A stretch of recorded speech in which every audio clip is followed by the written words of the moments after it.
Well, welcome back to the Clocking Up the Winners podcast, and we're just going to have a look at a couple of vulnerable favourites for the 2020 Cheltenham Festival. A couple of horses that look they look very progressive. They could easily leave behind what they've done so far, but their actual numbers at the moment don't suggest that they should be dominating the market as they are. And the first one of these, Andy, we'll go to the Triumph Hurdle. It's a recent winner at Kempton, and that's Solo, who did a 62 on our figures, which is perfectly respectable.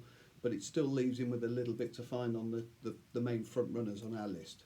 Yeah, I mean, this is just based on historic data that we've got over the last 5, 6, 7 years or whatever to suggest that you have to run to a certain level to be considered a Grade 1 Triumph Hurdle winner. A championship race. It doesn't mean to say that he won't go on and do it, but his price, allied to the number he did at Kempton, just doesn't stack up, in my opinion anyway. Yes, he looked visually good and he could have gone quicker. I certainly totally get that as well. But he's still got a bit to find on what he did based on his pure overall figure at Kempton in the Triumph Hurdle. And I think there's other horses in the race who have done much better times and at Cheltenham as well, for instance. Yeah, All All Mankind for one, So I think it was a slight overreaction. It was one of those ones where gathered momentum on the day. Everyone was fighting the bookmakers' representatives to try and get on. But I think once the dust had settled and people analysed it, you did his circuit sections and you looked at all the horses that he compared to, it probably wasn't as good as what everyone thought. No. Albeit, like I say, I think there's more to come. But at the moment, I think 5-2, I'd probably be a lay rather than a backer. Yeah, I think the pre-race market was interesting in some respects as well, because he was quite easy to back in the morning, and then everybody realised that Fujimoto Flyer was perhaps going to be a little bit of an awkward conveyance, and all of a sudden his odds went 9-4 into 6-4. He's ridden handy. The one thing I would say about him, he hurdles well, doesn't he? Yeah, he does. He doesn't spend a lot of time in the air. He's very slick, very efficient, but it's all about price, isn't it? Reflective of where we are with price. He's going to have to go quicker in that Triumph Hurdle than he's probably ever gone quicker in his life.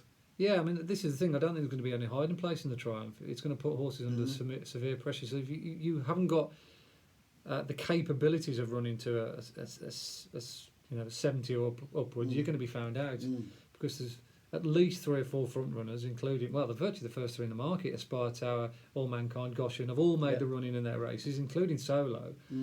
So something's got to give. One mistake here, there, everywhere, all tot up. So I do think that there's not a lot of wiggle room in 5-2. That's fair enough. And then on to the bumper, where obviously hurdling isn't quite so an important factor. But we've got a strong favourite here, Appreciated. Again, another horse that's caught the eye. Everyone was raving after him winning at Leopardstown. Beat a good field. It was a decent enough time. But again, looking through the records of bumper winners going into the festival, most of the bumper winners that have won it have run to a 65 or over. And his fastest time so far is a 60. Right. Again, it doesn't mean to say that he can't do it, but as a time analyst who's got a back data to suggest that there's a mark in the sand to say, right, this is what you need to do.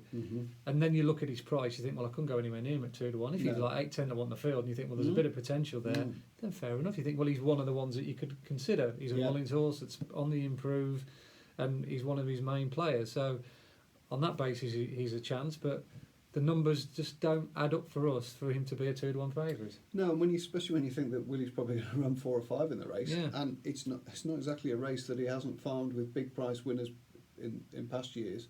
And they're all going to be ridden by top quality jockeys, and they will have all come there on the back of wins, in testing ground or decent ground or wherever it might be. They've shown to be well-bred, good quality individuals. You're going to have plenty running for you, aren't you?